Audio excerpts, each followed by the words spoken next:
লোভে পাপ, পাপে মৃত্যু। প্রবাদ বাক্যটি শোনেনি, এমন খুব কম লোকই পাওয়া যাবে। আমাদের দেশের বেশিরভাগ মানুষ স্কুল পর্যায়ে নিজেদের বাংলা পুস্তকে এ ব্যক্তির সাথে পরিচিত হয়েছে আর এর ভাব সম্প্রসারণ করেছে। শুধু পড়েছে বললে ভুল হবে।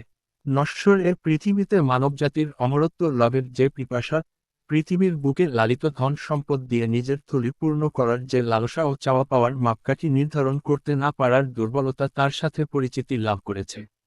আর এসবের পরিণতি যে মোটেও সুখকর নয়, বরং অভিশাপ রূপে নেমে এসে কখনো একজন মানুষকে, কখনো একটি পরিবারকে, কখনো একটি গোষ্ঠীকে অথবা কখনো সমগ্র একটি জাতিকে দুমড়ে মুচড়ে মাটির সাথে মিশিয়ে বিলীন করে দেয়। সেটার দৃষ্টান্তমূলক প্রমাণও পেয়েছে। আর আজ আমরা এমন একটি সিনেমা সম্পর্কে জানব, যেখানে বহুল প্রচলিত প্রাচীন প্রবাদ বাক্যের দুর্দান্ত ও শৈল্পিক প্রতিফলন ফুটে উঠেছে।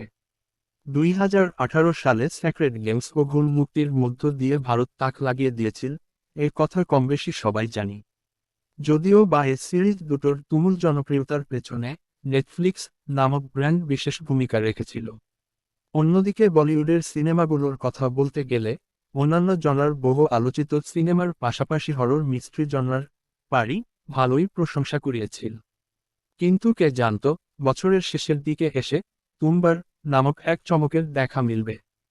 একই সাথে দর্শকদের অফুরন্ত করতালি ও সমালোচকদের মূল্যবান প্রশংসাসূচক বাণী, দুটোই ভাগ্যে জুটিয়ে নিতে সক্ষম হয়েছে তুমবার সিনেমাটি।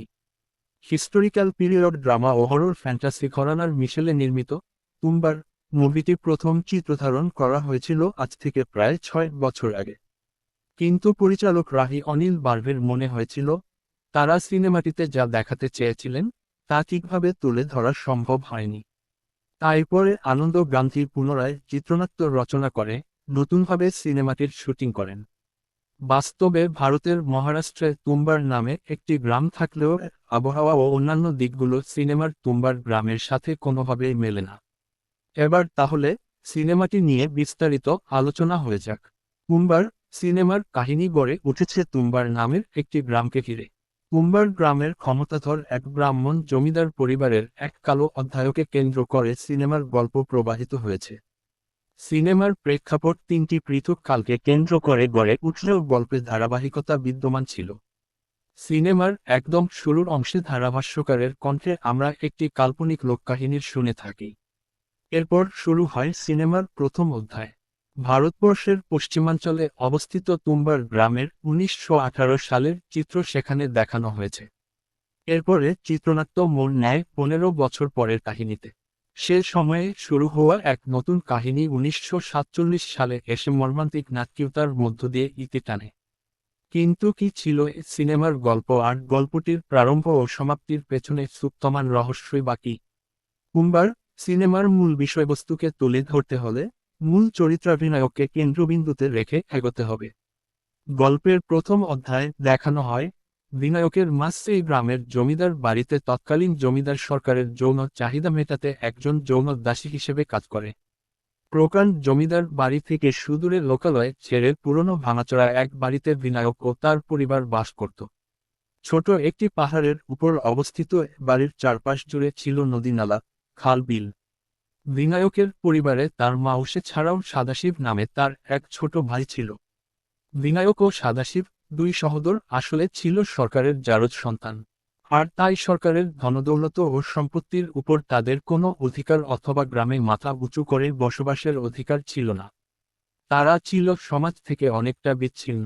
এতেই কিন্তু শেষ নয়। বিনায়কের বাড়িতে আরও একটি প্রাণের অস্তিত্ব ছিল। সে ছিল সরকারের মা, অর্থাৎ বিনায়কের দাদিমা।